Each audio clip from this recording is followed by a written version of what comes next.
अस्सलाम वालेकुम, मैं हूं शाहजेब खानजादा। जिस जज ने साबिक वजीर आजम नवाज शरीफ को 7 साल कैद की सजा सुनाई, जिस जज ने तहरीक इंसाफ के रहनुमा और वजीर आजम के मुशीर बराए पार्लिमानी उमूर बाबर एवान को बरी किया, आज लाहौर हाई कोर्ट ने इस्लामाबाद की एहतसाब अदालत के साबिक जज अरशद मलिक को मुलाजमत से बरतरफ कर दिया।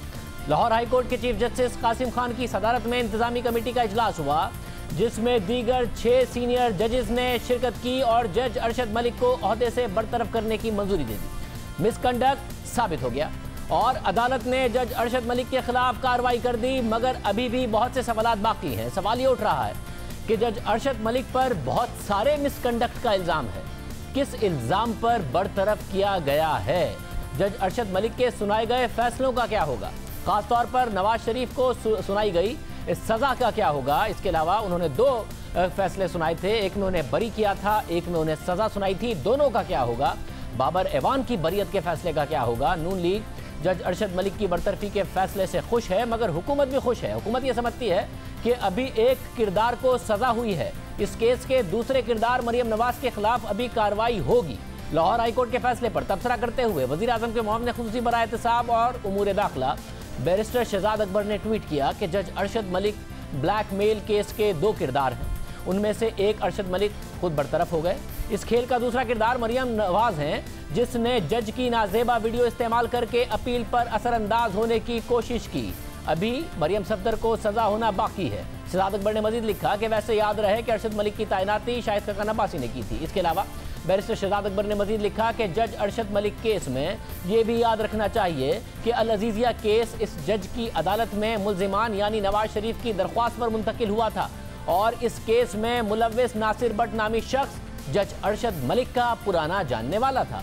इसके अलावा वज़ीर आज़म के मामले खुसूसी शहबाज गिल ने भी ट्वीट किया और लिखा कि जज अरशद मलिक केस में 2 फरीक थे, एक जज अरशद मलिक जिन्हें आज सजा हो गई, दूसरी मरियम नवाज और नासिर बट को भी सजा मिल सकती है। साथ ही बैरिस्टर शहजाद अकबर ने कहा कि अरशद मलिक की तैनाती शाहिद खकन अब्बासी ने की। अब सवाल ये उठता है कि अगर शाहिद खकन अब्बासी के दौर में जज अरशद मलिक की इस्लामाबाद के एहतसाब अदालत में तैनाती की गई, तो क्या वो नवाज शरीफ को सजा दिलवाने और बाबर एवान को बरी कराने के लिए तैनाती की गई थी? दूसरा सवाल ये उठता है कि जज अरशद मलिक के पास नवाज शरीफ का केस कैसे गया? जज अरशद मलिक ने खुद अपने बयान हल्फी में लिखा है कि उनकी इस्लामाबाद की एहतसाब अदालत में तैनाती फरवरी 2018 में की गई थी। उस वक्त एहतसाब अदालत नंबर 1 के जज मोहम्मद बशीर नवाज शरीफ के खिलाफ एवनफील्ड अल अजीजिया और फ्लैगशिप रेफरेंस सुन रहे थे, जिसमें एक एवनफील्ड रेफरेंस का फैसला उन्होंने 6 जुलाई 2018 को सुना दिया और नवाज शरीफ को 10 साल कैद और जुर्माने की सजा सुना दी, जिसे बाद में हाई कोर्ट ने मुअत्तल कर दिया। एक रेफरेंस का फैसला कर दिया, बाकी दोनों रेफरेंसेस की समाअत जारी रखी, जिस पर नवाज शरीफ ने इस्लामाबाद हाई कोर्ट में एवनफील्ड के फैसले को चैलेंज किया और दरख्वास्त की कि ये केस अब कोई और जज सुने, क्योंकि जज मोहम्मद बशीर अपना माइंड बता चुके हैं, सजा सुना चुके हैं। खुद जज मोहम्मद बशीर ने भी अदालत से कहा कि वो केस नहीं सुनना चाहते। और फिर 7 अगस्त 2018 को इस्लामाबाद हाई कोर्ट ने नवाज शरीफ की अपील मंजूर की और कहा कि ये केस दूसरी अदालत सुने। उस वक्त इस्लामाबाद की एहतसाब अदालत में 2 ही जज थे, एक जज मोहम्मद बशीर और दूसरे जज अरशद मलिक। और फिर यह केस जज अरशद मलिक के पास चला गया और फिर उन्होंने 24 दिसंबर को नवाज शरीफ को अल अजीजिया रेफरेंस में 7 साल कैद और जुर्माने की सजा सुना दी। इस फैसले के 6 महीने बाद एक नया तनाज़ा उठ खड़ा हुआ। गुज़िश्ता साल 6 जुलाई को नून लीग की रहनुमा मरियम नवाज ने प्रेस कॉन्फ्रेंस की और दावा किया कि सजा देने वाला खुद बोल उठा है कि नवाज शरीफ के साथ ज्यादती हुई, फैसला किया नहीं, करवाया गया है। फिर उन्होंने जज अरशद मलिक की वीडियो भी चलाई, जिसमें वो मुख्तलिफ एतराफ़ करते नजर आए। उसके बाद ज़ाहिर एक तूफ़ान खड़ा हुआ, क्योंकि जो अकाउंटेबिलिटी कोर्ट थी, इसके अलावा ये मामलात थे, उसकी मुद्दत सुप्रीम कोर्ट ने मुतय्यन की थी। साथ ही सुप्रीम कोर्ट ने एक मॉनिटरिंग जज, सुप्रीम कोर्ट के मॉनिटरिंग जज भी रखे थे। उस सब के बाद ये कैसे हो गया, ये सवाल उठा। इस प्रेस कॉन्फ्रेंस के बाद हुकूमत जज अरशद मलिक के दिफा में आगे आ गई। हुकूमत ने फ़ौरन ही मरियम नवाज की पेश करदा वीडियो का फॉरेंसिक कराने का ऐलान कर दिया और कहा कि नून लीग ने पूरी अदलिया पर उंगलियां उठा दी।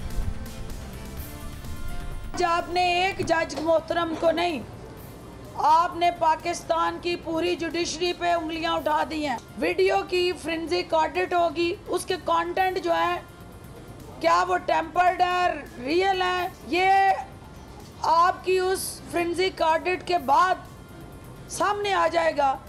हम इस कौम से, इस मुल्क के अवाम से कुछ नहीं छुपाएंगे। बिल्कुल इसका फोरेंसिक होना चाहिए। लेकिन सबसे ज़्यादा मुनासिब फोरम जुडिशल कमीशन है। ये सिर्फ एक जुडिशरी के इदारे के लिए ऊपर नहीं है, ये नेशनल सिक्योरिटी के इदारों के ऊपर भी हमला है, पार्लियामान के हर इदारे के ऊपर हमला किया गया है। बेहतर ये है कि इस कंट्रोवर्सी को ख़त्म करने के लिए इंडिपेंडेंट एक्शन हो और जुडिशरी की तरफ से हो। सारी बातें की गई, हुकूमत ने ये पोजीशन ली कि ये तो पूरी जुडिशरी पर हमला है, क्योंकि जो ये केस था इसमें मॉनिटरिंग जज सुप्रीम कोर्ट के जज थे। हुकूमत ने ऐलान तो किया मगर फॉरेंसिक टेस्ट फिर नहीं कराया। और मरियम नवाज ने 8 जुलाई को कैपिटल टॉक में आबिद मीर साहब से गुफ्तगू करते हुए बताया कि हुकूमत ने यू टर्न ले लिया है क्योंकि उन्होंने फॉरेंसिक करा लिया है और हुकूमत को पता चल गया है कि ये वीडियो असली है। मरियम नवाज ने दावा किया कि हुकूमत ने फॉरेंसिक करा लिया है, मगर वज़ीर आज़म इमरान खान मुल्क से बाहर भी जज अरशद मलिक के हक में बोलते रहे, नून लीग के खिलाफ बोलते रहे। ये कहते रहे कि जिस जज ने साबिक वज़ीर आज़म को सज़ा सुनाई उसे ब्लैकमेल किया जा रहा है। Another case right now. There's a judge who convicted the previous Prime Minister. Now this judge, the opposition brought out a video blackmailing him about him with some compromising video with some woman. They brought this up. This happens in Italian mafias. It doesn't happen in democracies.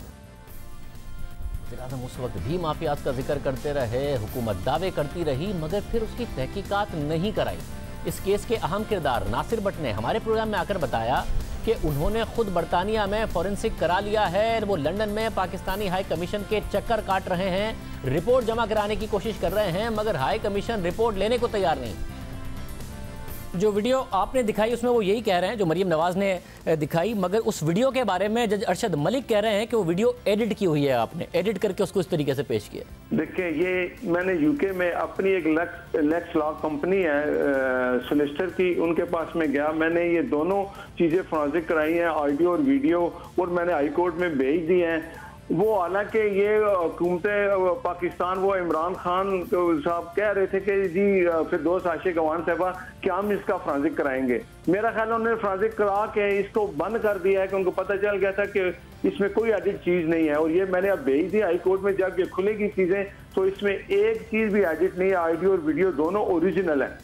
ठीक है, अब इसके लिए आप खुद देख लें कि मैं इंसाफ के लिए धक्के खा रहा हूँ, एम्बेसी में जाता हूँ, वो मुझे ये तो दे देते हैं कि ये आपके वारंट है, लेकिन मेरी वीडियो और ऑडियो की फॉरेंसिक जो रिपोर्ट है उसको टेस्ट नहीं कर रहे। मैं हाई कोर्ट तक गया, इस्लामाबाद में मेरे वकला पेश होते हैं भुट्टा साहब, लेकिन फिर भी वो इस चीज को कंफर्म नहीं करें कि उस चीज को टेस्ट करें। सवाल उठता रहा कि हुकूमत क्यों ऐसा नहीं कर रही, क्यों तहकीकात नहीं कर रही, क्यों फॉरेंसिक नहीं कर रही।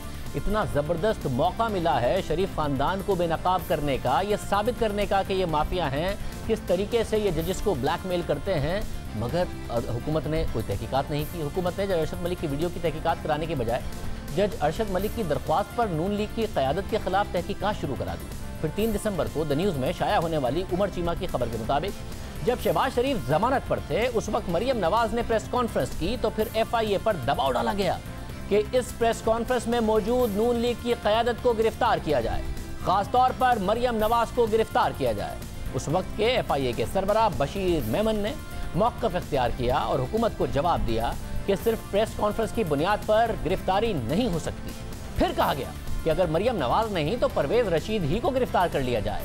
बशीर मेमन ने बात नहीं मानी, उन्हें ओहदे से हटा दिया गया और फिर उनकी जगह पनामा GIT के सरबराह वाजिद ज़िया को FIA का DG लगाया गया और बैरिस्टर शहजाद अकबर को मामले खुसूसी बराए दाखिला का इजाफी चार्ज दे दिया गया।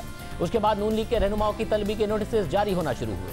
शाहिद हकान अब्बासी, एहसन इकबाल, ख्वाजा आसिफ, अता तारड़, परवेज़ रशीद और अज़मा बुखारी को तलब किया गया। फिर 30 दिसंबर 2019 को नून लीग के रहनुमा परवेज़ रशीद ने इल्ज़ाम लगाया कि जज अरशद मलिक के बारे में कोई कार्रवाई नहीं की जा रही। मुझसे जो उन्होंने सवाल किए हैं, मैं उनको सवालात को सुनने के बाद अपने आप से ये सवाल पूछता रहा कि ये पूछने के लिए आपने मुझसे बुलाया है, आप प्रेस कॉन्फ्रेंस में कौन लोग थे? भी प्रेस कॉन्फ्रेंस में जो लोग थे वो सब ने टेलीविजन पे देखे हैं, वो लाइव टेलीकास्ट हुई है प्रेस कॉन्फ्रेंस। किसने नहीं उन लोगों को देखा जो प्रेस कॉन्फ्रेंस में मौजूद थे? ये पूछने के लिए आपने मुझे बुला लिया। कैसेट आपको कहाँ से मिली? भी वो नासिर भट्ट रोज कहता है, टेलीविजन पे आके कहता है, एक दफ़ा नहीं 1.5 दर्जन दफ़ा कह चुका है कि ये उसने तैयार किया और उसने हमें दी है। आपने इसके लिए मुझे बुला लिया पूछने के लिए कि आपके पास कहाँ से आई। तो इस तरह के सवाल थे जिनका ना कोई सिर था ना पैर था, और जिस शख्स को सुप्रीम कोर्ट ऑफ पाकिस्तान कहती है कि वो हमारे माथे पे काला दाग है, उसके बारे में कोई कार्रवाई नहीं की जा रही। फिर हमने 30 दिसंबर को अपने प्रोग्राम में बैरिस्टर शहजाद अकबर से पूछा कि जज अरशद मलिक को कब बुलाएंगे, दूध का दूध पानी का पानी कब करेंगे, ये मामला मुकम्मल कब होगा। जैसे ही आप मुशीरे दाखिला बने हैं, जैसे ही वाजिद जिया साहब आए, बशीर मेहमद साहब गए हैं, ये सवाल उठाए हैं परवेज रशीद साहब ने कि जज साहब से सवाल पूछना था, आप हमसे पूछ रहे हैं। देखिए अरशद मलिक से भी तो इन्वेस्टिगेशन हो रही है ना। मसला सिर्फ ये है कि अरशद मलिक अगर प्रेस कॉन्फ्रेंस नहीं करता, प्रेस टॉक नहीं करता और परवेज रशीद कर देता है, तो उसका जवाब हमसे ना पूछे ना। उनकी तलबी का नोटिस किसी ने देखा नहीं पाकिस्तान में, उनकी तलबी का केस में बरी भी किया हुआ, तारड़ साहब का, अजमा साहिबा का, परवेज रशीद साहब का हमने देखा कि समन किया गया और वो आए। अरशद मलिक को समन किया है क्या आप लोगों ने? देखिए आप लोगों से आप कह रहे हैं, एक तरफ आप मुझे एक वजीर से कह रहे हैं कि वो इन्वेस्टिगेशन के अंदर जाके वो उनसे इंटरफेयर करे, एक पूरा प्रोसेस चल रहा है, उसके अंदर जब वाजिद जिया साहब लगे हैं तो वजीर आजम की आप ही के साथ तस्वीर आई है, और वो जब अब वाजिद जिया साहब पर नून लीग के पहले इख्तिलाफात, क्योंकि जो वीडियो है, ये जो वीडियो है, ये उसी जेआईटी के फैसला दे रहे थे जिसके सरबराह वाजिद जिया साहब थे, उन्हें आपने डीजीएफआई लगा दिया है। आपके ऊपर भी नून लीग का एतराज, वजीर आजम और आपकी वैसे ही राय है इस वीडियो के बारे में कि ये तो नून लीग माफिया है और आप तो अरशद मलिक के बयान हल्फी को दुरुस्त समझते हैं। नून लीग के लिए तो शहजाद अकबर एक नाइटमेयर है ना। फिर साथ ही हमने इस प्रोग्राम में शहजाद अकबर साहब से मुसलसल सवाल पूछा कि वीडियो का फॉरेंसिक तो करवा लें, तो उन्होंने कहा कि फॉरेंसिक टेस्ट सिर्फ असल वीडियो के जरिए हो सकता है। हमारे साथ ये भट्ट साहब मौजूद थे, उन्होंने कहा कि मैं बार बार हाई कमीशन जाता हूं कि भाई मैंने फॉरेंसिक करा ली है, सारी मेरे पास रिपोर्ट मौजूद है ना। पाकिस्तान में फॉरेंसिक करा के आवाम को हकीकत बताते हैं कि एडिटेड थी, क्या इसकी हकीकत है ना, उसके फॉरेंसिक रिजल्ट हमारे साथ आवाम के साथ शेयर करते हैं। आप इन्हीं को बुलाए जा रहे हैं, अपोजिशन के रहनुमाओं को, जो बशीर मेहमद साहब कह रहे थे कि हम तो ये पूछ रहे हैं, FIA इनसे यही पूछ रही है कि आप वीडियो दे दें, उसका फोरेंसिक ओरिजिनल वीडियो का होता है, आप ओरिजिनल वीडियो दें। फोरेंसिक कोई सरकारी इदारा करता है, कोई सरकारी लैब करती है, वहां से फोरेंसिक कराएं। नासिर भट्ट के फोरेंसिक के ऊपर अगर आप ये करना चले हैं तो फिर मैं कहता हूं माशाल्लाह। हमारे प्रोग्राम में इंटेलिजेंस ब्यूरो के साबिक DG और फोरेंसिक मामलात के माहिर डॉक्टर शुएब सडल आए, तो उन्होंने बताया कि इंटरनेट से डाउनलोड की गई वीडियो का भी फोरेंसिक हो सकता है। आप कह रहे हैं कि अगर फोरेंसिक एनालिसिस कराना है तो वो इसी तरीके से हो सकती है, लाजमी नहीं है ओरिजिनल डिवाइस हो जिससे रिकॉर्ड किया गया हो, जिससे ऑडियो बनाई, वीडियो बनाई, वो सब चीज़ें हों। अगर मल्टीपल इस वक्त मौजूद है, यूट्यूब पर मौजूद है या वैसे मीडिया के पास मौजूद है, वो लेके जाएं और फोरेंसिक एनालिसिस उससे हो जाएंगे आसानी से चंद घंटों में। हाँ बिल्कुल हो सकती है। सिर्फ ये है कि अगर आपने उसको किसी कोर्ट प्रोसेस में इस्तेमाल करना है तो फिर वो उसमें लॉ इन्फोर्समेंट वाले इन्वॉल्व होने चाहिए, या अगर कोई सिविल मैटर है जिसमें आप उस एविडेंस को पेश करना चाहते हैं तो सिविल कोर्ट जो है वो रेफरल अथॉरिटी बन रही हो। तो अदरवाइज़ तो आप किसी चीज़ का भी जाके एनालिसिस कराना चाहें तो जो कुछ आपके पास है आप करा सकते हैं। हुकूमत ने ना जज के खिलाफ कार्रवाई की, ना ही फॉरेंसिक टेस्ट कराया। लंदन में नासिर भट्ट फॉरेंसिक कराकर पाकिस्तानी सफारत खाने के चक्कर लगाते रहे, मगर हुकूमत ने उस पर भी कार्रवाई नहीं की। मरीम नवाज की प्रेस कॉन्फ्रेंस के सिर्फ 6 दिन के बाद 12 जुलाई को जज अरशद मलिक का बयान हल्फी सामने आया, जो उन्होंने इस्लामाबाद हाई कोर्ट में जमा कराया। जज अरशद मलिक ने अपने बयान हल्फी में लिखा कि अगस्त 2018 को अल अजीजिया स्टील मिल और फ्लैगशिप रेफरेंस को मेरी अदालत में ट्रांसफर किया गया, और जब इन दोनों रेफरेंसेस का ट्रायल जारी था तो इस दौरान नवाज शरीफ के जानने वालों और हामियों ने मुतअद्दिद दफ़ा मुझसे रब्ता किया और नवाज शरीफ समेत दीगर मुल्जिमान को बरी करने के लिए मेरे सामने मुतालबात रखे गए, मुझे धमकियां दी गई, साथ ही मुझे वरगलाने की कोशिश भी की गई। जज अरशद मलिक ने अपने बयान हल्फी में लिखा कि एक समाजी नशिस्त के दौरान जिसमें नासिर जंजुआ और मेहर जलानी भी शरीक थे, उसमें मुझे नासिर जंजुआ एक साइड पर लेकर गए और मुझसे मिन्नत समाजत की कि मैं अल अजीजिया और फ्लैगशिप रेफरेंस में रिहाई का हुक्म दे दूं, और मुझसे कहा गया कि अगर अल अजीजिया और फ्लैगशिप रेफरेंस में बरियत का फैसला दिया जाता है तो नवाज शरीफ मेरी तरफ से मुंह मांगी रकम अदा करने के लिए तैयार हैं। मैंने इस पेश करदा रिश्वत की ऑफर को मुस्तरद कर दिया। रिश्वत की पेशकश जब मैंने मुस्तरद की तो बाद में नासिर भट्ट की तरफ से मुझे ढके छुपे अल्फाज में डराने और धमकाने की कोशिश की गई। मुतालबात, लालच और धमकियों के बावजूद मैंने दिसंबर 2018 में अल अजीजिया और फ्लैगशिप रेफरेंस का फैसला सुना दिया, जिसमें अल अजीजिया में सजा सुना दी, फ्लैगशिप में बरी कर दिया। इसके बाद मामलात कुछ अरसे के लिए खामोश हो गए। फिर इसके बाद फरवरी 2019 में मैंने खुर्रम यूसुफ और नासिर भट्ट से मुलाकात की और बातचीत के दौरान मुल्तान वाली वीडियो का जिक्र किया गया। कुछ अरसे बाद मियां तारिक मुझसे मिलने आ गए। मियां तारिक एक पुराने जानने वाले थे। मियां तारिक ने मुलाकात के दौरान मुझे खुफिया तौर पर रिकॉर्ड की गई वीडियो दिखाई। मुझे ये वीडियो दिखाने के बाद नासिर जंजुआ और नासिर भट्ट ने मुझ पर दबाव डालना शुरू किया और ब्लैकमेलिंग के जरिए ये कहने लगे कि मैं मियां नवाज शरीफ की मदद करने के लिए कुछ करूं। इसके बाद नासिर भट्ट की ब्लैकमेलिंग के बाद 6 अप्रैल 2019 को मैं नासिर भट्ट के साथ जाती उम्रा चला गया, जहां मियां नवाज शरीफ ने जाती तौर पर हमारा इस्तकबाल किया। जाती उम्रा की मुलाकात के कुछ दिन बाद नासिर भट्ट ने मुझसे फिर मुलाकात की और इस बार उनके पास अपील का मुसव्विदा मौजूद था। मैंने ना चाहते हुए भी इस मुसव्विदे पर नजरसानी की और उनके मुतालबात के तहत कुछ तजावीज़ भी दी। मरियम नवाज की प्रेस कॉन्फ्रेंस को देखने के बाद मुझे ये एहसास हुआ कि इस नशिस्त में जिसमें मैंने अपील के मुसव्विदे पर बात की उसे खुफिया तौर पर रिकॉर्ड किया गया, क्योंकि इस मुलाकात में होने वाली बातचीत को एडिट करके इसके कुछ हिस्सों को जोड़ तोड़ कर इस ऑडियो वीडियो का हिस्सा बनाया गया था, जिसे इस प्रेस कॉन्फ्रेंस में चलाया गया था। अब उन्होंने ये इल्ज़ाम लगाया कि इसे जोड़ तोड़ कर किया गया, इसलिए हुकूमत की तरफ से फॉरेंसिक का ऐलान किया गया, मगर हुकूमत ने फॉरेंसिक नहीं कराया, क्योंकि उस वीडियो में तो वो ये कहते नजर आ रहे थे, नासिर भट्ट को ये बताते नजर आ रहे थे कि नवाज शरीफ के खिलाफ फैसला मुझे मेरी एक मुबैना वीडियो दिखाकर लिया गया, जो उस वक्त बनाई गई कि जब मैं मुल्तान में था और 2003-2004 की ये बात है।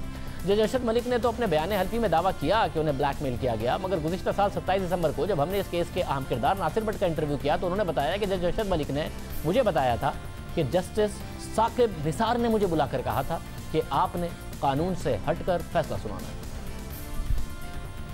है। जज अरशद मलिक ने कहा कि मैं दिखाऊंगा, आपको लिखवाऊंगा, और आपने वीडियो बना ली। आपने जज अरशद मलिक को बताया था कि मैं आपकी वीडियो बनाने लगा? नहीं, मैंने मलिक अरशद साहब को बताने का मकसद देखें, मलिक अरशद साहब ने मुझे अपने घर बुलाया था, हम बैठे चाय पी रहे थे और उन्होंने फिर वो लिखवाना शुरू कर दिया। आप देख लें, वो अपनी मर्जी से चीजें लिखवा रहे हैं, वो साथ लिख भी रहे हैं मेरा कंटेंट, और वो वीडियो भी बन रही है। लेकिन ये वीडियो बनाने का मेरा ये मकसद नहीं था कि किसी को ब्लैकमेल करना, कुछ वीडियो का मकसद था कि हर चीज वो जो बता रहे हैं वो लिखी जाए। लेकिन उन्होंने जो कुछ बताया वो वीडियो में, और उन्होंने ऐसी बातें बताई जो मैं भी सुन के हैरान था। अगर सिर्फ मकसद ये था, साकिब निसार साहब मुझे मलिक अरशद साहब बता रहे हैं कि उन्होंने मुझे बुला के कहा कि आपने कानून से हट के फैसला करना है, क्योंकि मुल्क हालत जंग में है और आपने सजा जरूर देनी है। आप मुझे ये समझ गए, मलिक साहब कहते थे मैं तो रात को सो नहीं सकता भट्ट साहब कि यार ये ऐसी मुझे डराने ख्वाब आते हैं। तो मैंने कहा ऐसी अगर ये बात है तो आपने ऐसा क्यों किया? वो कहते हैं बस मैंने किया, मुझे दुख अफसोस हो रहा है कि ये मैंने ऐसा क्यों किया। इसके अलावा नासिर भट्ट ने जज अरशद मलिक की तरफ से ब्लैकमेलिंग के इल्जामात का जवाब दिया, अपनी मुलाकात के बारे में भी बताया। जज अरशद मलिक अपने बयान हल्फी में कह रहे हैं कि जब आपने प्रेशराइज किया और वो सारी बातें की कत्ल वाली, और वो फिर भी नहीं माने। वो कहते हैं मैंने दिसंबर में अपने ज़मीर के मुताबिक मेरिट पर फैसला दे दिया दिसंबर 2018 में, तो फरवरी 2019 में आपने और खुर्रम यूसुफ ने उनसे मुलाकात की और बातचीत के दौरान आपने उनसे पूछा कि नासिर जंजुआ ने आपको मुल्तान वाली वीडियो दिखाई है, वही मुबैना वीडियो जिसके बारे में आप कहते हैं अरशद मलिक आप वाली वीडियो में कहते नजर आ रहे हैं कि उन्हें ब्लैकमेल किया गया था। जब उन्होंने कहा कि नहीं उन्हें इस वीडियो का पता नहीं है, तो आपने धमकी आमेज लहजे में उनसे कहा कि आपको कुछ दिन के अंदर ये वीडियो दिखा दी जाएगी, जिसके कुछ अर्से बाद मियां तारिक ने जज अरशद मलिक से मुलाकात की और उन्हें वो वीडियो दिखा दी। यानी फरवरी 2019 में आपने उन्हें धमकी दी कि उन्हें वीडियो दिखा दी जाएगी। बात ये मलिक अरशद साहब ने मुझे बताया, उस अगर वो वीडियो आप देखें तो मुझे बता रहे हैं कि मुझे कुछ लोगों ने वीडियो दिखाई, जिसके वीडियो को देख के तो मेरा खुदकशी करने को दिल कर रहा था। तो मैंने पूछा जी क्या वो वीडियो थी? कहते हैं जी बस कोई पुरानी वीडियो थी, ऐसी थी। मैं भी बड़ा हैरान हूं कि वीडियो उनके पास कैसे, वो तो मुझे बता रहे हैं उसमें, तो मैं उनको कैसे वीडियो दिखा सकता हूँ? वो हर बात में ये बात जरूर दोहराते थे कि यार मैंने बड़ी ज्यादती की मियां साहब के साथ मिलके, उन लोगों ने मिलके तो मुझे इतना प्रेशराइज किया कि मैं सजा देने पे मजबूर हो गया। ये सारी बातें मलिक साहब कह रहे हैं जो वीडियो में है, तो मैं उनको कैसे कुछ चीज दिखा के प्रेशराइज कर सकता हूँ? और मुझे तो वो खुद अपने घर बुला रहे हैं, मुझसे मिलते रहते हैं। अगर वो ऐसा समझते तो मुझसे मिलते ही ना, मुझे अपने घर बुलाते ही ना। साथ ही नासिर भट्ट ने अपने और जज अरशद मलिक की जाती उम्रा में साबिक वज़ीर आज़म नवाज शरीफ से मुलाकात की तस्दीक की और फिर तफसीलात भी बताई। आपने जब उनकी मियां साहब से मुलाकात कराई तो उस मुलाकात में क्या क्या बातें हुई? मियां साहब ने उनसे क्या कहा, इन्होंने क्या कहा, और उस मुलाकात में कौन कौन मौजूद था? मैं था, मियां साहब से कोई बात नहीं थी। वो मलिक अरशद साहब भी उनको तफसील बताते रहे, मियां साहब आगे से आना करते हैं, इसके अलावा मियां साहब ने कोई बात नहीं की। मियां साहब खामोश थे।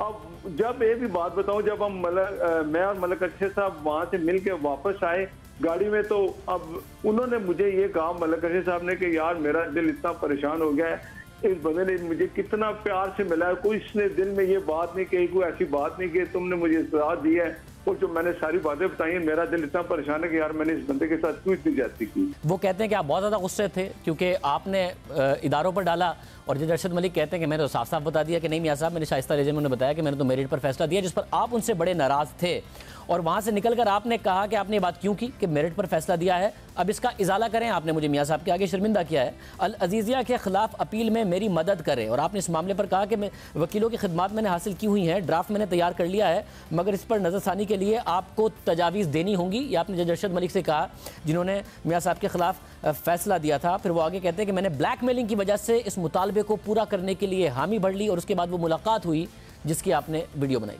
मलिक अर्शद साहब के पास सिक्योरिटी है, पुलिस है, हर चीज़ है, अगर वो ना चाहें तो मैं उनसे कैसे मिल सकता हूँ, अगर वो ना चाहें तो मैं उनके पास कैसे जा सकता हूँ, अगर वो चाहें तो मुझसे मिले, ना चाहें तो मुझसे ना मिले, मेरे पास कौन सी ऐसी चीज़ है कि उनसे मैं ज़बरदस्ती मिल सकता हूँ। आप ये खुद बात, इतना तो आपको अंदाजा हो सकता है कि मैं ये कोई ज़बरदस्ती वाली ना बात थी ना कुछ था, ये हर चीज़ मलिक अर्शद साहब की ख्वाहिश पे हुई, उनका दिल चाह रहा था मिलने को।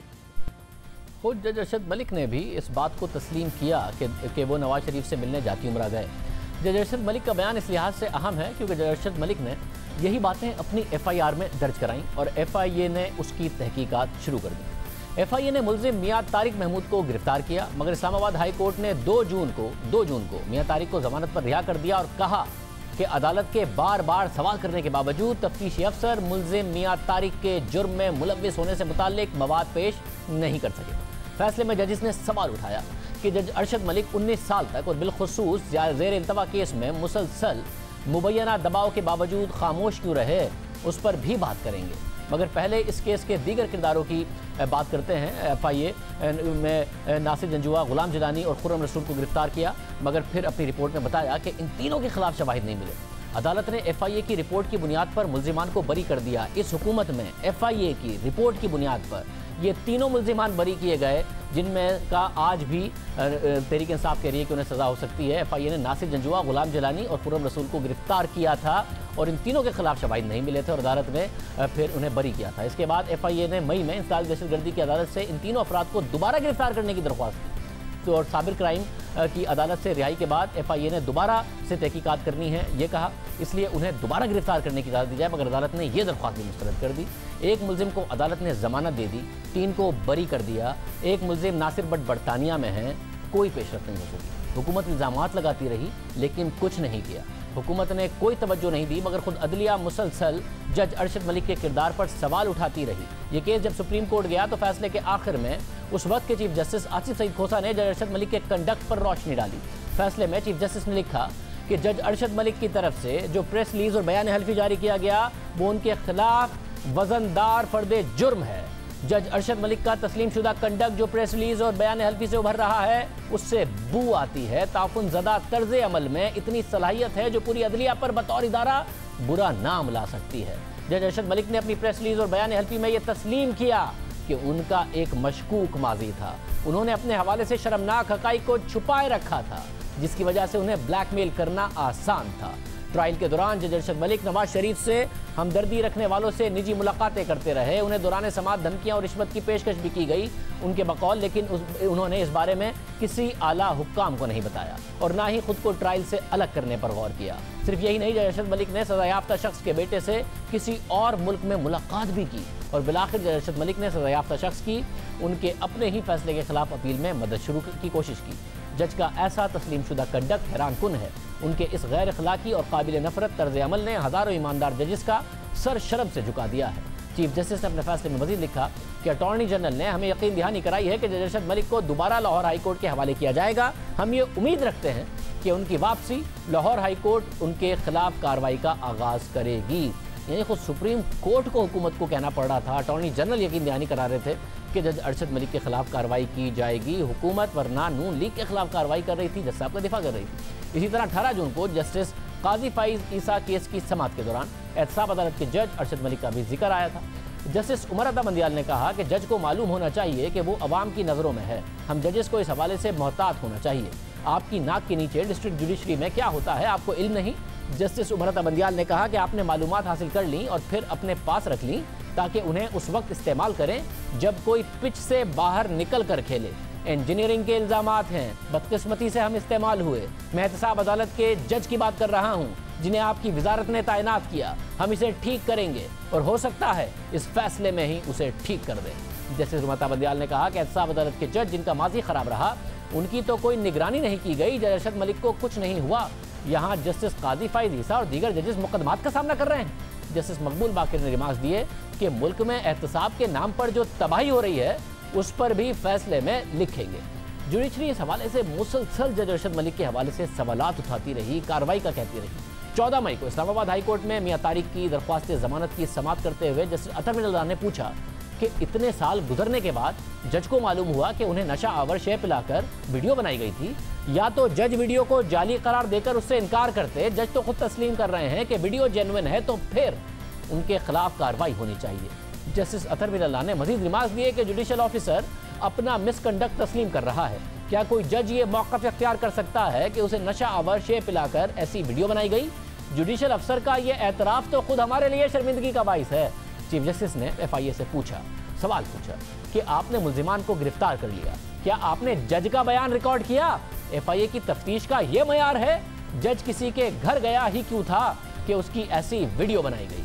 यानी अदालत FIA से कह रही है कि आपने जज से सवाल क्यों नहीं पूछा, और ये सारे मामला हो रहे थे। इस्लामाबाद हाई कोर्ट ने ही जज अरशद मलिक का मामला लाहौर हाई कोर्ट को भेजा और अब लाहौर हाई कोर्ट ने तकरीबन 1 साल बाद जज अरशद मलिक की बरतरफी का फैसला सुना दिया है। आज जज साहब के साथ क्या हुआ, फैसले के बाद क्या मामला था, अंदर की कहानी क्या रही, जाहिद गिशकोरी हमें बताएंगे। जाहिद, बहुत शुक्रिया। जाहिद, क्या तफसीलात हैं इस हवाले से? आज शाहजेब 20 साल कैरियर में जो इस बर्खास्त जज अरशद मलिक के लिए एक मुश्किल तरीन दिन था। उसको आखिरी बार बुलाया गया था 11 बजे इंतज़ामी कमेटी की तरफ से, जिसको लाहौर हाई कोर्ट के चीफ जस्टिस ने हेड किया है। ये उसके लिए आखिरी मौका था अपने आप को पेश करने के लिए कि मैंने ये जुर्म नहीं किया है। तो उसके सामने इंतज़ामी कमेटी की तरफ से, जो कि जस्टिस अहमद नईम की तरफ से 10 महीने तहकीकात की गई थी, तहकीकाती रिपोर्ट रखी गई और उस पर सवालात किए गए। जो हमें ज़राए ने बताया है कि 11 बजे वो पेश हुए हैं। तकरीबन 40 से 45 मिनट का दौरानिया है जब इससे मुख्तलिफ सवालात पूछे गए थे, क्योंकि तहकीकाती रिपोर्ट ने इसको ज़्यादा से ज़्यादा सज़ा, जो कि मैक्सिमम पनिशमेंट होती है, नौकरी से बर्खास्त करने की, उसकी सिफारिश की थी। इसके सामने 3 सवालात रखे गए थे। एक, ये बड़ी अहम बात है कि प्रोफेशनल मिसकंडक्ट पाया गया है जिसमें ये गिल्टी साबित हुए हैं। इसके अलावा मॉरल और प्रोफेशनल और इसके अलावा फाइनेंशियल, ये वो अहम पॉइंट थे जो इसके सामने रखे गए और इनको कहा गया कि आप कैसे जस्टिफाई करेंगे, क्योंकि पहले ही उस कमेटी ने इस जज को 2 बार मौका दिया था। इसके बयानात तलब किए, बयानात और नोटिस इसको सर्व किए गए थे। तमाम तर रिकॉर्ड इसके सामने रखा गया, बिलखसूस जो इसका कैरियर है जो कि 2000 में शुरू हुआ था, मुल्तान, बहावलपुर, डेरा गाजी खान और आखिरी चन्योट के बाद यहाँ फिर उसके सामने इस्लामाबाद अकाउंटेबिलिटी कोर्ट का, जो कि 2017 से शुरू होता है। जैसे ही ये बाहर आए 45 मिनट के वक्फे के बाद, जो कुछ इसके साथी वकला जो इसके दोस्त से जब मिले, तो जज, हमें बताया जाता है ज़राए की तरफ से, जो साबिक जज हैं, वो उनके आंसू निकल रहे थे और उसने अपने एक दोस्त वकील को बताया कि आज उनकी नौकरी का शायद आखिरी दिन है। उसके बाद शाहजेब ऐसा हुआ, जो ज़राए का बताना है, ये रावलपिंडी की तरफ रवाना हो गए अरशद मलिक। और उसके बाद मैं आपको ये बताता चलूँ कि ये वहद जज हैं हालिया तारीख में अकाउंटेबिलिटी कोर्ट इस्लामाबाद की, जो कि 4 वज़ीर-ए-आज़म पाकिस्तान के साबिक वज़ीर-ए-आज़म, जिसमें नवाज शरीफ, शौकत अजीज़, यूसुफ रज़ा गिलानी, राजा परवेज़ अशरफ, इनके केसेस सुन रहे थे। इसके अलावा फेक अकाउंट्स केस भी इन्होंने शुरू में सुना था, जो कि साबिक सदर आसिफ अली जरदारी और फरियाल तालपुर और दूसरे लोगों के ख़िलाफ़ था। और इसकी जब वीडियो सामने आई मुबैना तौर पर, उस वक्त उसके 10 दिन पहले ही एक अहम केस, जो कि नंदीपुर का केस था, जिसमें वज़ीर-ए-आज़म इमरान खान के एडवाइज़र बाबर अवान को इन्होंने क्लीन चिट दी थी। ये इसके कैरियर का आखिरी केस था। इसका कैरियर 19 साल 11 महीने और 1 दिन पर मुश्तमिल है, जो आज इसका ख़त्म हुआ है। बहुत शुक्रिया। गिचकोरी तफसीलात बता रहे थे। शाहिद खान अब्बासी साहब, साबिक वज़ीर आज़म, सीनियर नायब सदर नून लीग, हमारे साथ मौजूद हैं। हमने आज बैरिस्टर शहजाद अकबर साहब को भी दावत दी, वो प्रोग्राम में नहीं आए। अब्बासी साहब बहुत शुक्रिया। अब्बासी साहब, जज के हवाले से फैसला आ गया, मगर हुकूमत का कहना है कि 2 कैरेक्टर थे, एक जज और दूसरी है मरियम नवाज साहिबा, उनको भी सज़ा हो सकती है इस मामले में। आपको है ये खदशा कि अभी तक फैसला आना बाकी है कि किन ग्राउंड्स पर ये जज साहब को बरतरफ किया गया? किस बात की सज़ा? ये सज़ा दी है, हुकूमत तो हर चीज़ को विक्ट्री बताती है। ये तो जिस दिन हुकूमत से जाएंगे उस दिन विक्ट्री डिक्लेयर कर देंगे कि अल्लाह ताला ने बड़ा करम किया, हमारी जान छुड़ा दी हुकूमत से। ये फैसला लाहौर हाई कोर्ट की जो एडमिनिस्ट्रेटिव कमेटी है उन्होंने ये फैसला किया है और मुतफिका फैसला है, 7 हाई कोर्ट के जजेस का फैसला है कि इस जो कंडक्ट था जज का वो दुरुस्त नहीं था और इसको डिसमिस किया जाए। ये तो बड़ा लम्हा फिक्रिया है कि जो हम पहले कहते थे कि इन अदालतों में, ये नैब की जो अदालतें हैं, इनमें इंसाफ नहीं मिलता, ये सारी मैनिपुलेशन है। हमने उसका सबूत दिया, उस सबूत की बुनियाद पर ये फैसला आया है और ये डायरेक्टली लिंक्ड है जो नवाज शरीफ साहब की कन्विक्शन थी उससे। तो अब तो ये सारा मामला डाउटफुल हो गया है कि इन नैब की अदालतों में हो क्या रहा है, प्रोसिक्यूशन क्या कर रही है। प्रोसिक्यूशन दबाव डाल रही है, जो उसमें GIT पेश होती है उनकी क्या हकीकत है। तो ये काफ़ी गहरी बात है और मैं उम्मीद करता हूँ कि चीफ जस्टिस साहब, चीफ जस्टिस पाकिस्तान इसका सो मोटो नोटिस लेकर जो साख मुतासिर हुई है अदालतों की उसको बहाल करेंगे। मतलब सुप्रीम कोर्ट क्यों? इस्लामाबाद हाई कोर्ट का फोरम मौजूद है आपके पास अपील का। जाहिर है इस केस में जो मॉनिटरिंग जज है वो खुद सुप्रीम कोर्ट ने लगाया, टाइम भी लिमिट किया। मॉनिटरिंग जज सुप्रीम कोर्ट के सर्विंग जज थे। फिर साकिब निसार साहब के हवाले से इल्ज़ाम लगा रहे हैं नासिर भट्ट साहब के, उन्हें जज अरशद मलिक ने बताया कि साकिब निसार साहब ने उस वक्त उन्हें आके कहा कि क्या फ़ैसला देना है। तो आप इस्लामाबाद हाई कोर्ट क्यों नहीं जा रहे? आपको वापस सुप्रीम कोर्ट से क्यों चाहते हैं आपके इस मामले का नोटिस ले सुप्रीम कोर्ट? नहीं, मैं इसीलिए कह रहा हूँ हज़रत साहब कि अल्हम्दुलिल्लाह जो हमारे पहले दिन से मौक़िफ़ था नवाज शरीफ साहब का, आज उस मौक़िफ़ की कामयाबी है कि यहाँ इंसाफ नहीं मिला इस अदालत में। अब जो इसकी गहराई है वो मैं समझता हूँ कि सिर्फ चीफ जस्टिस साहब ही उसका नोटिस ले सकते हैं, क्योंकि ये बहुत सीरियस मसला है कि जहाँ पर जो आपका तमाम ये अकाउंटेबिलिटी का जो सो कॉल्ड प्रोसेस है ये क्वेश्चन में आ गया है कि सुप्रीम कोर्ट के जजेस ने खुद कहा है, रिमार्क्स दिए हैं कि ये नैब जो है ये पॉलिटिकल इंजीनियरिंग कर रहा है, यहाँ पर इंसाफ नहीं है या इंसाफ के तकाजे पूरे नहीं हुए। उसके बाद जो नैब के चेयरमैन हैं वो खुद सुप्रीम कोर्ट के जज रह चुके हैं। इंसाफ के तकाजे तो उनको पता होना चाहिए कि कानून क्या कहता है, इंसाफ के तकाजे क्या हैं। अब इस केस में तो ठोस शहादत आई जिसको कबूल किया लाहौर हाई कोर्ट ने, तो अब अदालतों पर अवाम की साख यकीनन मुतासिर हुई है, उसको बहाल करने की ज़रूरत है। मतलब यानी जो अपील का फोरम नवाज शरीफ साहब के लिए इस्लामाबाद हाई कोर्ट का है उसे वो अवेल करेंगे, मगर आप ये कह रहे हैं इस सारे के सारे सिनेरियो में जो साख मुतासिर हुई है उसके लिए चीफ जस्टिस नोटिस लें और इस मामले को सेटल करें। देखिए वो तो एक शख्स का केस है नवाज शरीफ साहब का, वो तो अपना लीगल हक जो भी है उसके लिए लड़ेंगे, वो तो उनसे कोई डिनाई नहीं कर सकता, ना उनसे कोई ले सकता है वो हक। लेकिन मैं तो ये एक बड़े इशू की बात कर रहा हूँ कि लोग आज हर चीज़ विजिबल है अवाम के लिए। लोग देख रहे हैं कि एक 3 दफ़ा का वज़ीर आज़म अगर वो इंसाफ हासिल नहीं कर सका, उसके केस में जज को ब्लैकमेल करके फ़ैसला लिया गया, तो आम आदमी क्या इंसाफ की तवक्को करेगा। इसलिए मैं समझता हूँ कि आज एक बड़ी जिम्मेदारी कानून में शायद ना हो, लेकिन एक बड़ी इखलाकी जिम्मेदारी हायर जुडिशरी की है। तो चीफ जस्टिस साहब, मुझे पूरा यकीन है कि इसका सो मोटो नोटिस, और सो मोटो जहाँ तक मेरी समझ है कानून की, ऐसी ही बातों में अवलीन तरजीह होती है, तो यकीनन मुझे ख्याल है कि वो नोटिस लेंगे और जो कोर्ट्स हैं उनकी साख बहाल करेंगे। सर मगर इस्लामाबाद हाईकोर्ट में भी जो अपील का मामला है उसमें एक लीगल पहलू ये आ रहा है कि 2 फैसले दिए थे अरशद मलिक साहब ने, एक में नवाज शरीफ साहब को बरी किया था, एक में सजा दी थी। अगर आप ये प्ली लेते हैं कि जी साबित हो गया अरशद मलिक साहब के खिलाफ मामला, तो दोनों केसेस रिवर्स हो जाएंगे और दोनों दोबारा से होंगे। एक में जिसमें बरी हो गए हैं वो भी मामला दोबारा खुल जाएगा, तो उल्टा ऐसा ना हो कि आप लोगों के लिए नेगेटिव इसका आउटकम हो। देखिए वो तो जो वकला फैसला करेंगे वो बात है, मैं तो एक असूल की बात कर रहा हूँ कि आपने ट्राई किया पाकिस्तान की तारीख का एक बड़ा केस, एक प्राइम मिनिस्टर जो 3 दफ़ा रहा हो, जिसको हटाया गया हो अपनी टर्म के दौरान, उसको आपने ट्राई किया अवाम को दिखाने के लिए, और अब पता चला कि जज ही जिसकी वीडियो मौजूद है कि उसने प्रेशर में आकर, दबाव में आकर, ब्लैकमेल में आकर उसने ये फैसला दिया और अब उसी जज को बरतरफ कर दिया लाहौर हाई कोर्ट ने।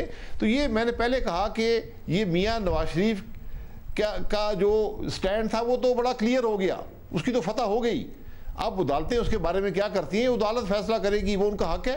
लेकिन उससे बड़ा मसला अदलिया की साख की बहाली का है, वो ज़्यादा ज़रूरी है। मतलब अगर आप साथ में कह रहे हैं कि जो एहतसाब का अमल था वो सारा एक्सपोज हो गया, हुकूमत कॉन्फिडेंट है अभी भी कि हमारे पास नई एविडेंस आई है, नए केसेस हम बनाएंगे और मामला आगे बढ़ाएंगे, जो मौजूदा केसेस हैं उसमें भी नई एविडेंस आई है, तो ऐसा नहीं है कि आप कह रहे हैं सब एक्सपोज हो गया और अब एहतसाब का अमल खत्म हो गया? देखिए हुकूमत तो नाकाम हो चुकी है, हुकूमत आगे क्या बढ़ेगी? मईशत को तबाह कर दिया है, बेरोजगारी आम कर दी है, महंगाई आम कर दी है, सीपैक ख़त्म हो गया, मुल्क में तरक्की की रफ्तार रुक चुकी है। यानी कोई शोबा ऐसा नहीं है जो आज तबाह हाल नहीं है। कोविड का मुकाबला हम नहीं कर सके, आप मुल्क को यूनिफाई नहीं कर सके इस चैलेंज के लिए, तो वो नाकामी अपनी जगह पर है। मेरा तो ओपन चैलेंज है इस हुकूमत को, पहले दिन से है, आज भी है। 5 साल हमने हुकूमत की है, एक करप्शन का स्कैंडल आप बता दें। मैं इस हुकूमत के अभी आपके सामने 6 बड़े स्कैंडल करप्शन के, इमरान खान के, इसके वज़रा के, इसकी हुकूमत के आपके सामने रख सकता हूँ। नहीं अब आप भी जानते हैं अब मिस मैनेजमेंट के स्कैंडल हैं कि माफियाओं को जिससे भरपूर फायदा हुआ है, शुगर माफिया, वीट माफिया, सारा करप्शन के स्कैंडल आप कहेंगे उन्हें? क्योंकि अभी ऐसी कोई बात सामने नहीं आई है। मिस मैनेजमेंट बहुत है, इसमें माफियाज भरपूर फायदा उठा रहे हैं, आप करप्शन का लफ्ज इस्तेमाल कर रहे हैं। चीनी का स्कैंडल, ये छोटा स्कैंडल है, 150 अरब रुपया पाकिस्तान के अवाम की जेब से जा चुका है। आज भी चीनी 30 रुपये महंगी बिक रही है। गंदम का स्कैंडल, दवाइयों का स्कैंडल, पेट्रोल का स्कैंडल, स्कैंडलों की एक फहरिस्त मौजूद है। आप किस किस स्कैंडल को पकड़ेंगे? यहाँ तो हर काम ही हुकूमत का स्कैंडल है। अभी पोर्ट्स एंड शिपिंग में आप स्कैंडल देखेंगे, पेट्रोलियम में आप स्कैंडल देखेंगे, फाइनेंस मिनिस्ट्री में आप स्कैंडल देखेंगे।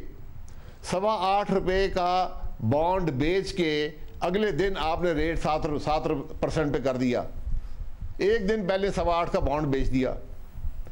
आपने 13.25% पे मुस्तहकम रखा अपने पॉलिसी रेट को कि हॉट मनी, आज वो रेट 7% पे है। 13.25 और डॉलर को मुस्तहकम रखा, रुपये को मुस्तहकम रखा, डॉलर के डिवैल्यू नहीं किया। यानी वो लोग आए, उनके नाम बताए जाएं, आपको वहीं से सारा पता चल जाएगा। अरब हा डॉलर आया, अरब हा डॉलर चला गया। 13.25% पाकिस्तान ने सूद अदा किया उस पैसे पर। जो पैसा आपको बाजार में 6% के करीब मिल रहा था, हमने 13.25% अदा किया। ये कोई मामूली स्कैंडल है? यहाँ पर हारून अख्तर साहब का और मेरी हमशीरा सादिया बासी साहब का सेनेट का केस था, जो सुओ मोटो लिया गया, एक दिन में फैसला करके उनको डिस्क्वालीफाई कर दिया गया विदाउट राइट ऑफ अपील। मेरी हमशीरा के कागज़ आज भी आप देख लें कि उन्होंने नेशनैलिटी अप्लाई करने से पहले छोड़ दी थी। अगर वादा साहब ने अप्लाई करने से पहले छोड़ दी है, बेकसूर है, नहीं किया तो हमारी पानी की वजारत को मज़ीद तबाह करते रहेंगे। देखें, कानून बड़ा क्लियर है कि जिस दिन आपने अप्लाई किया, अगर उस दिन, ये हमारा आइन कहता है, उस दिन अगर आप किसी और मुल्क के नेशनल थे तो आप डिस्क्वालीफाई हो जाएंगे। बहुत शुक्रिया। हमारे साथ साबिक वज़ीर आज़म शाहिद खान अब्बासी साहब मौजूद थे। प्रोग्राम में एक ब्रेक, मज़ीद अहम तौर पर बात करेंगे ब्रेक के बाद।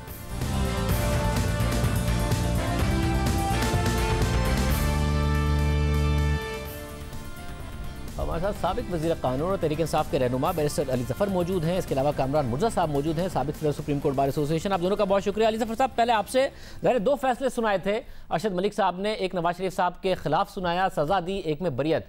जब अक्यूज कहे कि जी मेरे खिलाफ बायस्ड है और साबित हो जाए कि जज ने क्या किया है, तो उसके बाद जो बरियत वाला फैसला है वो भी क्या इक्वली मुतासिर होगा अगर इस्लामाबाद हाई कोर्ट में कहते हैं कि जी फैसला कलअदम करार दिया जाए अगर कन्विक्शन वाला होता है? देखिए, जब एक ट्रायल होती है उसके 2 हिस्से हैं। एक तो वो हिस्सा है जिसमें आपकी शहादत आती है, आपके डॉक्यूमेंट्स आते हैं और रिकॉर्ड कायम होता है ट्रायल में, और उसके बाद दूसरा हिस्सा है जब जज साहब बहस सुन के दोनों साइड्स की एक फैसला करते हैं। अगर जज साहब के खिलाफ कोई बायस साबित हो जाता है, चाहे वो किसी फरीक के साथ मिल जाते हैं या कोई और वजह होती है जिसकी वजह से उनके ऊपर कोई शकूक पैदा हो जाते हैं, जिस तरह इस केस में हुआ है कि उनको मिसकॉन्डक्ट में उनको हटा दिया गया है, तो फिर वो एक जो जहर है उस बायस का वो जजमेंट तक पहुंच जाता है, और जजमेंट मेरी नज़र में उसके बाद वो जजमेंट नहीं रहती, उसको ख़त्म ही करना पड़ता है। अब मामला इस वक्त इनका नवाज शरीफ साहब के 2 केसेस हैं। जज साहब ने फैसला किया, एक केस में उन्होंने उनको सजा दी और एक केस में उनको बरी कर दिया। दोनों मामला जो हैं वो इस्लामाबाद हाई कोर्ट के सामने इस वक्त मौजूद हैं।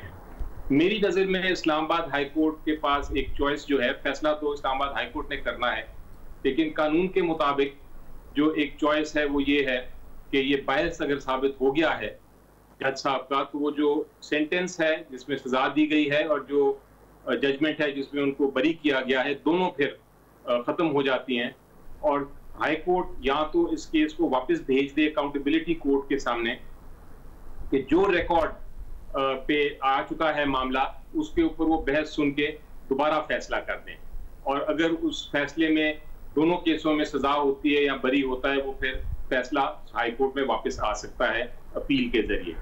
और दूसरी चॉइस हाई कोर्ट के पास ये है कि वो खुद ही रिकॉर्ड के मुताबिक फैसला कर लें कि सजा होनी चाहिए या उसमें बरी होना चाहिए।